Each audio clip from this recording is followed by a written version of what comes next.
Hello friends, आपका स्वागत है डॉक्टर पूनम आर्ट क्लासेस में। मैं आपके सामने फाइन आर्ट्स से संबंधित जो भी एग्ज़ाम होते हैं जिनमें TGT, PGT, KVS, NVS, UGC NET, JRF या डीएसएसबी कोई भी एग्ज़ाम हो उसके लिए फाइन आर्ट्स की स्टडी हम इस चैनल के माध्यम से आपको कराएंगे। फ्रेंड्स, आप सब प्रश्नों को देखने के साथ साथ अपनी नोटबुक में उनको नोट भी करते जाइए, जिससे आपका रिवीजन और अच्छे से होता जाएगा और आपके कला के महत्वपूर्ण प्रश्नों का एक नोटबुक भी साथ के साथ बनकर तैयार हो जाएगा। ओके फ्रेंड्स, चलिए कुछ महत्वपूर्ण बिंदुओं के साथ आज हम प्रागैतिहासिक कालीन 30 प्रश्नों और उनके उत्तरों की स्टडी करेंगे।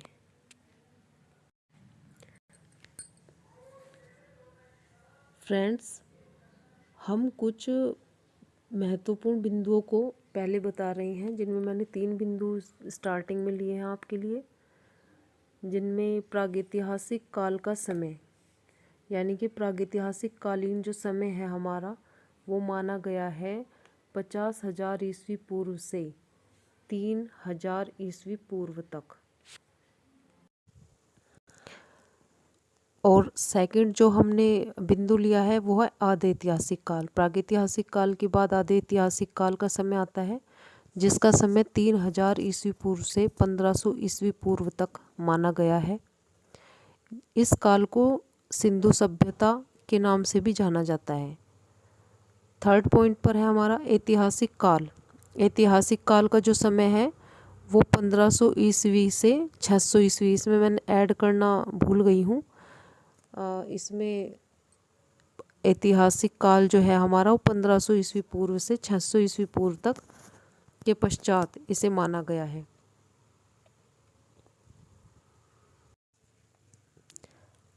फोर्थ पॉइंट है हमारा प्रागैतिहासिक काल को मैंने दोबारा ऐड किया है इसमें, जिसकी थोड़ी सी शॉर्ट में डिटेल्स दी है मैंने आपको। प्रागैतिहासिक काल, इस काल की कोई लिखित विवेचना हमें प्राप्त नहीं है, लेकिन प्रतीक, साक्ष्य, जो भी हमें मटेरियल इस काल का मिलता है उसके प्रमाणों के आधार पर हम इस काल का वर्णन करते हैं। 5 है आधे ऐतिहासिक काल।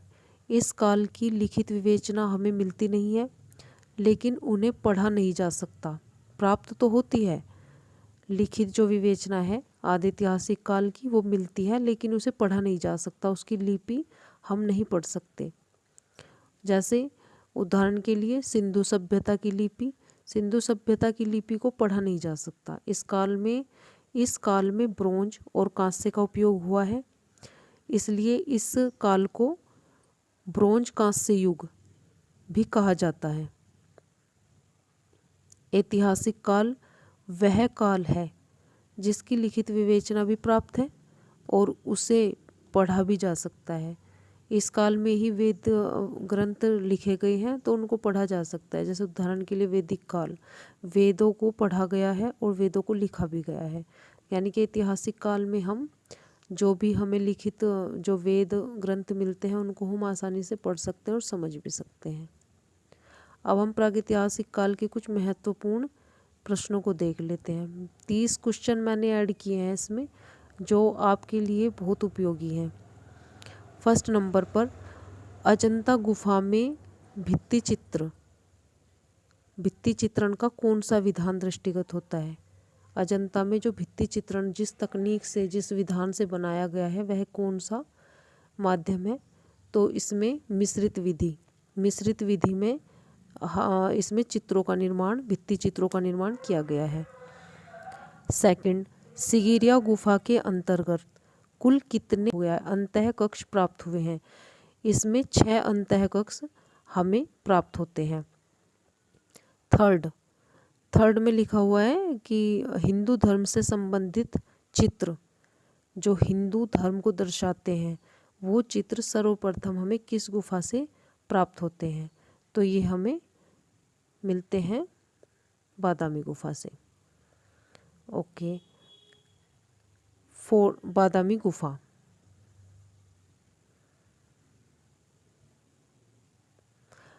5 पे 5 जो है हमारा पॉइंट मैके लिप्स है। ये मैके लिप्स का संबंध किस काल से है? तो ये मेसोलिथिक एज से है, यानी कि मध्य पाषाण काल से। 6 पॉइंट है हमारा, प्रसिद्ध जैन ग्रंथ कल्पसूत्र के रचनाकार जाने जाते हैं या माने जाते हैं। प्रसिद्ध जैन ग्रंथ कल्पसूत्र के रचनाकार माने जाते हैं, तो कौन माने जाते हैं? भद्रबाहु। 7 पॉइंट पे आइए, प्रथम जैन संगीति का आयोजन किस स्थल पर हुआ है? तो ये पाटलिपुत्र। 8वां पॉइंट है हमारा, कर्नाटक के सरवनबेलगोला में निर्मित गोमतेश्वर बाहुबली की प्रतिमा की कुल कितनी ऊंचाई है? तो इसकी ऊंचाई है 57 फीट। 9 पॉइंट है हमारा, लघु चित्र शैली का प्रारंभ किस भारतीय शैली से माना जाता है? तो ये पाल शैली से माना जाता है। 10 पॉइंट है हमारा, पाल शैली के प्रसिद्ध ताड़पत्रीय ग्रंथ, ताड़पत्रीय है ये, ताड़पत्रीय ग्रंथ का वर्तमान संग्रह किस संग्रहालय में है? तो ये रोरिक संग्रहालय कुल्लू में।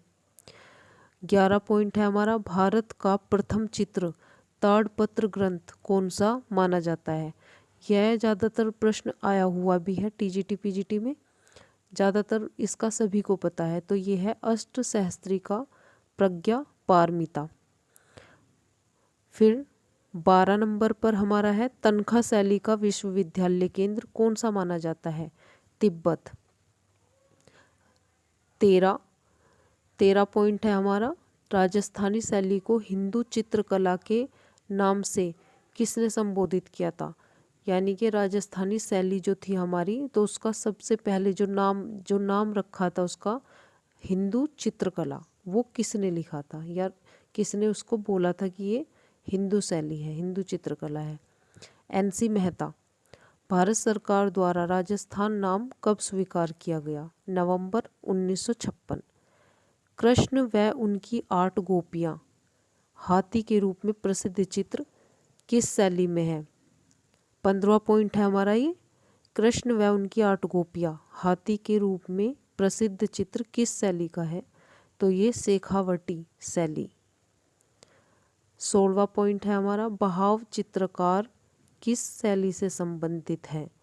ये बरेली शैली से संबंधित है। 17, शिवरात्रि किस स्थल का प्रसिद्ध सांस्कृतिक या संस्कृति मेला है? मंडी शैली का। 18 पॉइंट पर आइए, टेढ़ी सिंह की सबीह किस शैली का प्रथम चित्र माना जाता है? तो ये कुल्लू शैली का चित्र माना जाता है। 19वां पॉइंट है, कुल्लू शैली के शीश महल में त्रिपुरा सुंदरी देवी का भित्ति चित्र किस कलाकार ने निर्मित किया था? तो ये सजनू चित्रकार था, सजनू चित्रकार ने निर्मित किया था। 20 पॉइंट पर आइए, किस शैली के अंतर्गत अधिकांश नई आकृतियों को खड़ी मुद्रा में बनाया गया है? तो ये खड़ी मुद्रा की जितनी भी आकृतियाँ हैं ये कांगड़ा शैली में निर्मित की गई हैं। पॉइंट नंबर 21, चित्रों में सर्वप्रथम 3 आयाम का प्रयोग किस शैली के चित्रों में देखने को मिलता है?